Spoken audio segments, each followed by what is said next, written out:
anak ng Shokoy? Katulad ng usap-usapan tungkol sa isang bagong panganak na sanggol sa bayan ng Hinatuan sa Surigao del Sur. Kakaiba raw kasi ang itsura ng sanggol. At paniniwala pa ng mga taga ron, may kakambal din itong ibang nilalang.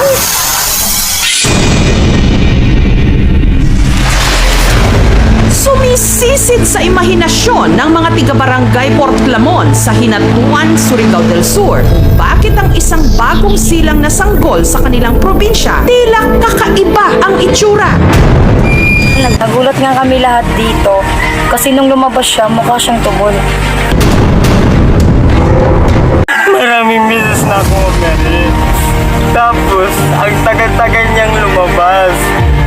Nung lalabas na siya, akala ko higit, yung pala, tukol pala. Ang balat sa mukha ng sanggol tila raw may kaliskis. Nakaluwa rin ang mga mata nito. Namamaga ang mga labi. Tila matulis ang tenga at maiksi ang leeg. Sabi nga nila, parang hindi ko daw siya anak. Kasi mukha daw siyang mongoloid. Kaya ang gwapo-gwapo ko.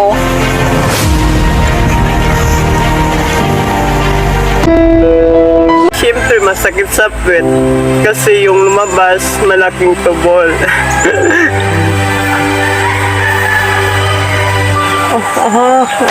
Ang barangay Portlamon kung saan nakatira ang mag-asawang Jinky at Alexander, ilang kilometro lang ang layo sa tinaguriang cleanest river sa Surigao, ang ilog ng Barobo na matagal na rin may mga kwento-kwento na may tagapagbantay rito. Shokoy? Nagulat nga kami dito sa barangay namin kasi kakaibang itsura ng bata. Para siyang sila yun. Parang gibundot ko doon sa lahat. Parang hindi siya talaga totoong anak ng tao. Kasi pag lumalapit siya, ang baho-baho niya. Para siyang tayo. Ang di umano, Shokoy. Siyempre, natakot po ako kasi kakaiba po yung mukha niya. Para po yung galito.